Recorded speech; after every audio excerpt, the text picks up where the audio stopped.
Hi, Odyssey Camper here. Today I've got my 300 watt Bestek power inverter that claims to be a full sine power inverter, and I wanted to test it. I started off running a couple tests just to see what it could do, and I thought, I think I'll hook my oscilloscope up and see if this is actually a full sine power inverter. So what I would expect to see when I turn it on and look at the scope is a nice smooth sinusoidal signal. So let's try that. Turn it on. Notice it took about a second to come on. And it is indeed a full sine power inverter for about 40 bucks. Pretty good deal. My RMS power, or my RMS voltage, root mean square voltage, is 112 volts. That's similar to what you would see if you took a voltage meter and stuck it in the outlet in your house. And it's coming in right at 60 hertz. So indeed, it is a very clean power inverter. Nice source of output power for about 40 bucks.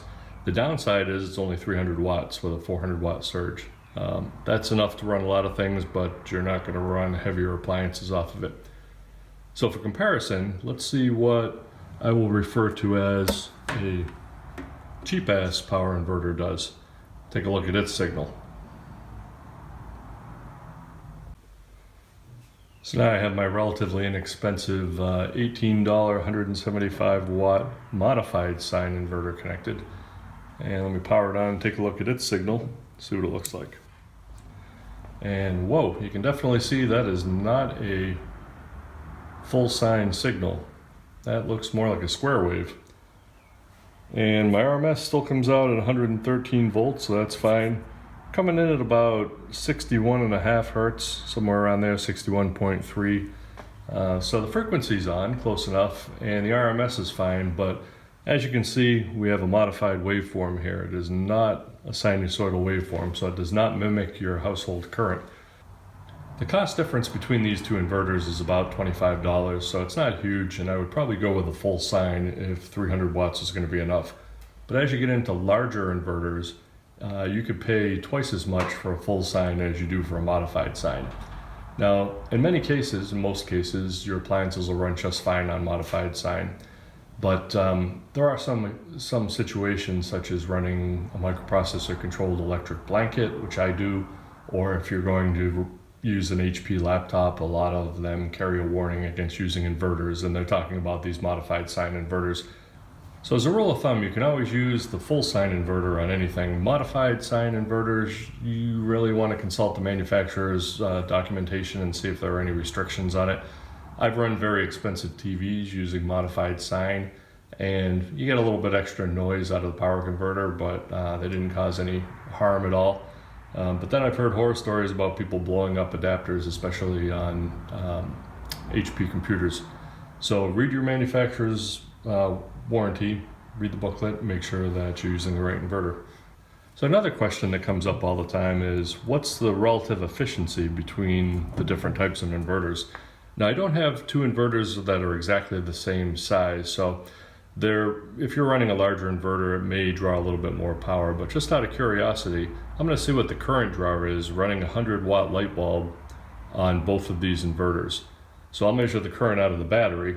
We know it's producing 110 volts out of the inverter, and I'll see how much current it takes out of the battery, and that'll give us an idea of the relative efficiency between the two. So now I've got my amp meter hooked up to measure the current that the battery is putting out, or I should say the current that the inverter is drawing.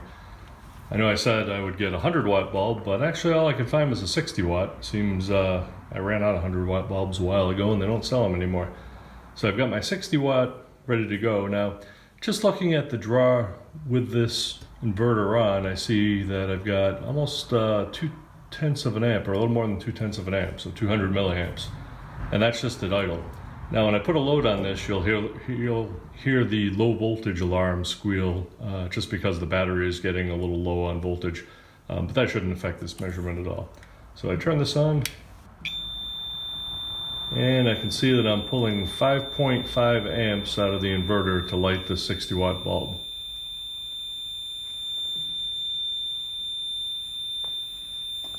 And it's pretty stable there.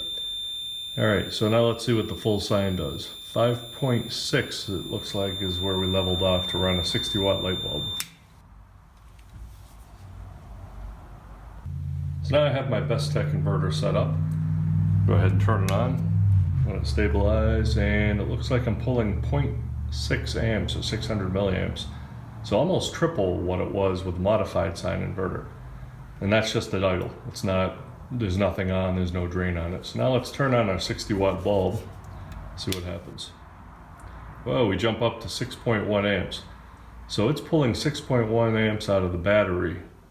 So it's taking more power to run this 60 watt load than the modified sine is.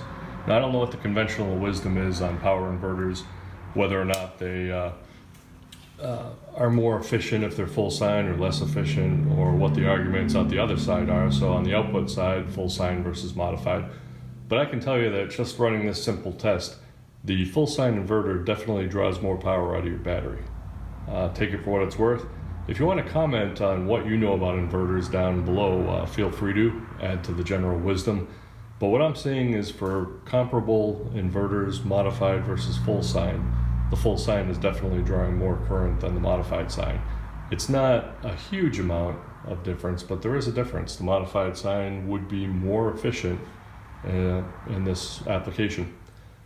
Okay, if you found this useful, or even if you didn't, I'd appreciate it if you'd subscribe down in the corner there. And if you hit the bell, you'll get a notification on your phone or on your computer whenever there's a new video.